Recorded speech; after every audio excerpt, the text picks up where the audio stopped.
Hello, good afternoon, good morning, good evening, depending on where you are. From myself here in South Cambridge in the United Kingdom on the 17th of September 2021, where I'll be talking about all things Starlink and giving you the most recent update. I've got my little pal Des here with me, seamlessly picked him up. I'll be talking about in this episode gaming, stability, and I'll be touching on why I'm excited for the future. And I've also got a little bonus piece of information. So while I get that sorted out, here's the intro. Let's roll.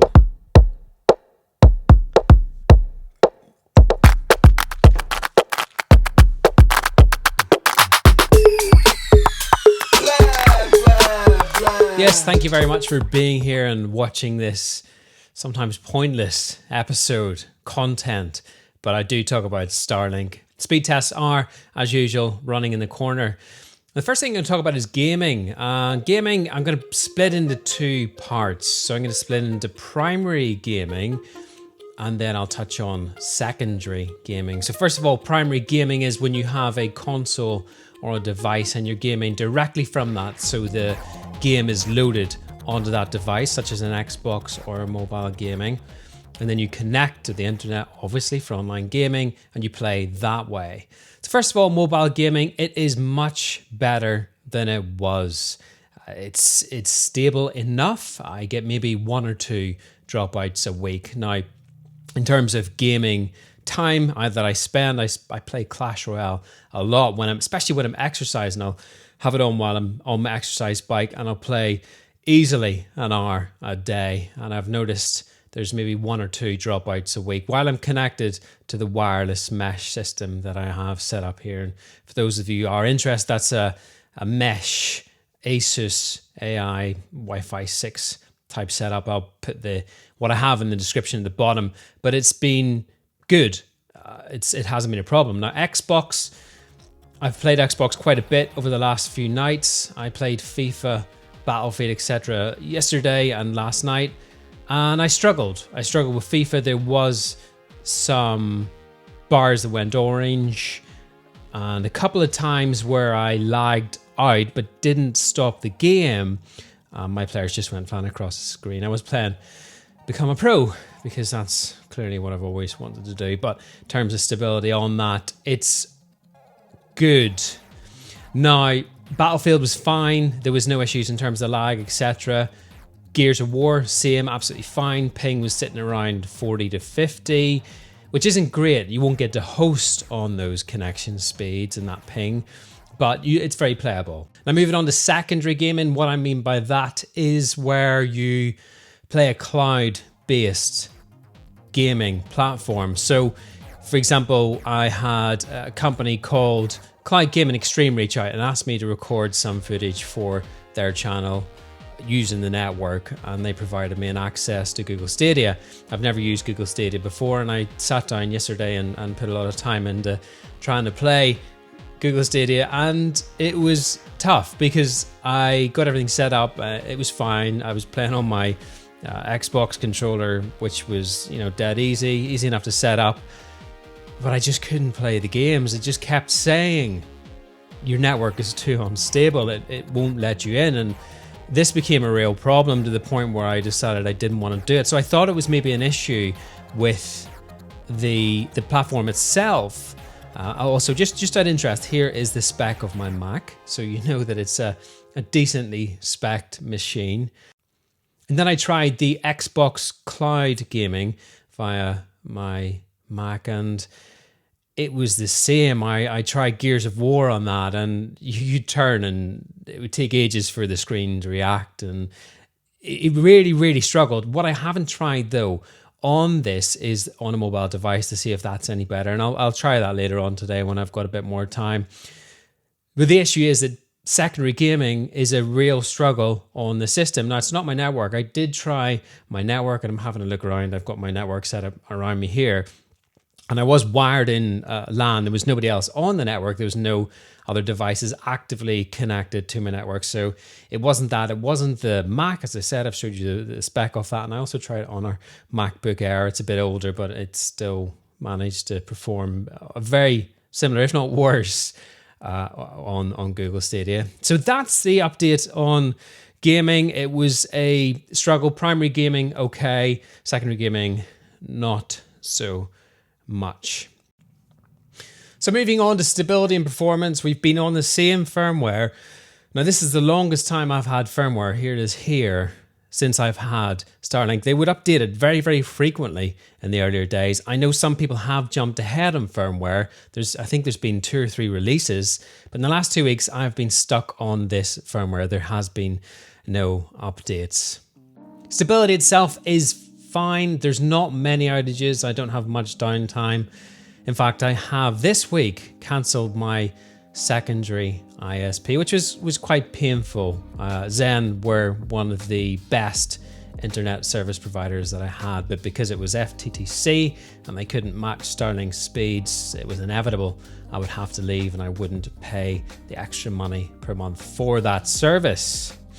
So as you've seen, I've got the speed test running in the corner, and I will say that speeds are overall slower, which is a bit of a surprise because I thought as the year progressed, things would become quicker and quicker. In the earlier days, whenever we were doing speed tests and we're seeing things hit 400 megabits a second, it was really exciting. I mean, that seemed to be almost a taster of things that I thought were going to come quite imminently. But in actual fact, stability has improved, and it's improved for the last couple of months, but speed has also fallen back. So you're looking at maximum uploads of 25 and downloads roughly 250. Very rarely do I go above 300 megabits per second, which I think if I was to complain about that, it would be pointless. I mean, I had fiber to cabinet and it was nowhere near these speeds, but I feel somewhat disappointed in that. I do think that the more people that get added to the service, the slower the speeds go on to become. I've also noticed that SNR has stabilized somewhat. It's not as jagged as it used to be. It doesn't jump around as much. And ping is definitely a lot lower. We don't get those massive extreme spikes. Sometimes it would ping over 1,000.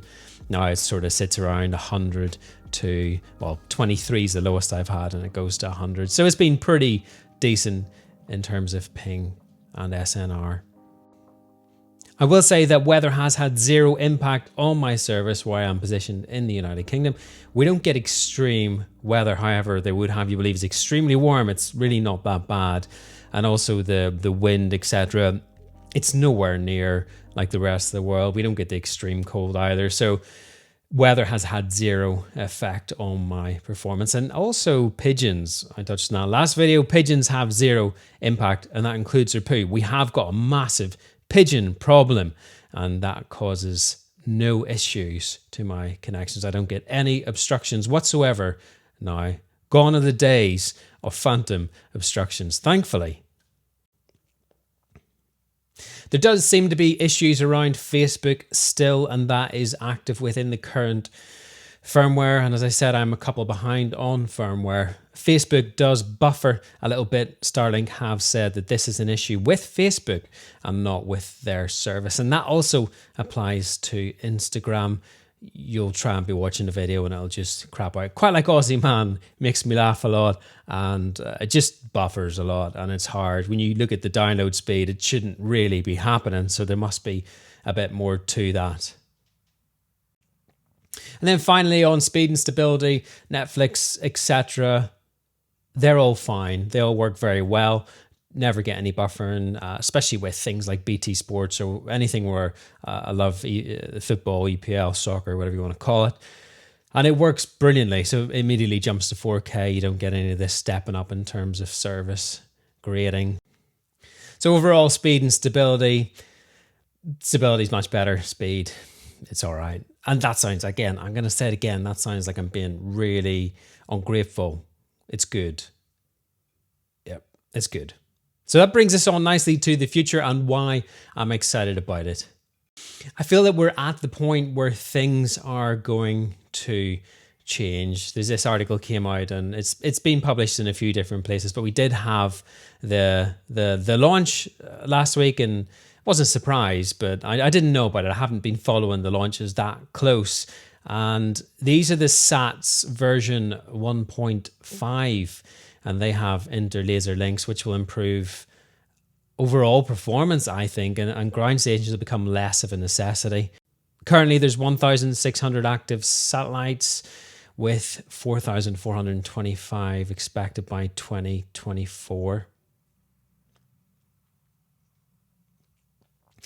Now, this laser communications, the satellite-to-satellite communications, was originally planned for 2022, but it seems like they've brought that forward.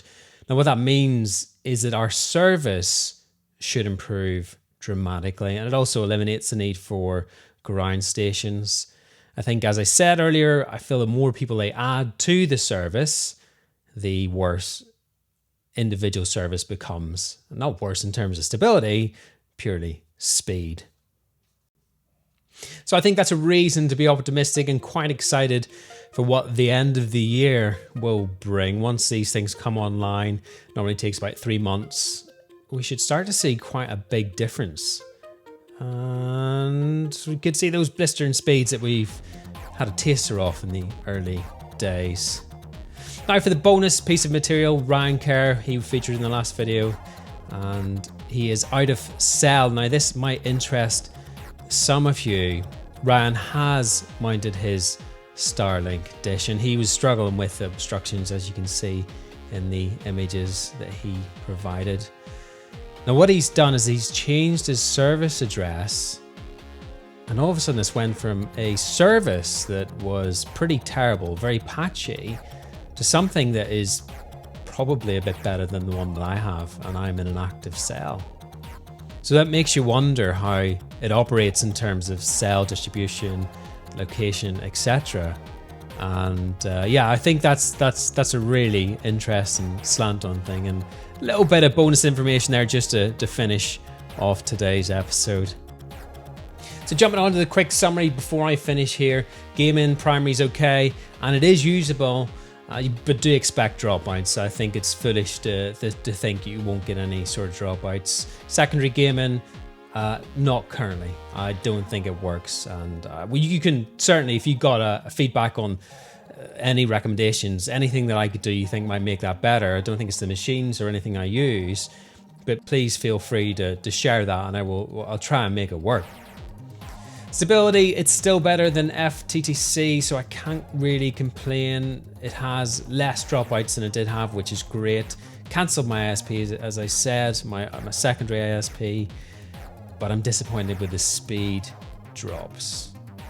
And then finally, why I'm excited about the future, satellite-to-satellite communication should be exciting for all of us, and especially if you're just joining Starlink or you want to be part of their program and their internet service. It is an exciting time to jump on board. You haven't got to deal with all that rubbish that we've dealt with in the past few months, and actually it's been a fun journey, and I'm looking forward to seeing what Starlink brings in the future. So whatever you're doing for the rest of the weekend, have a good one, and I will catch you later.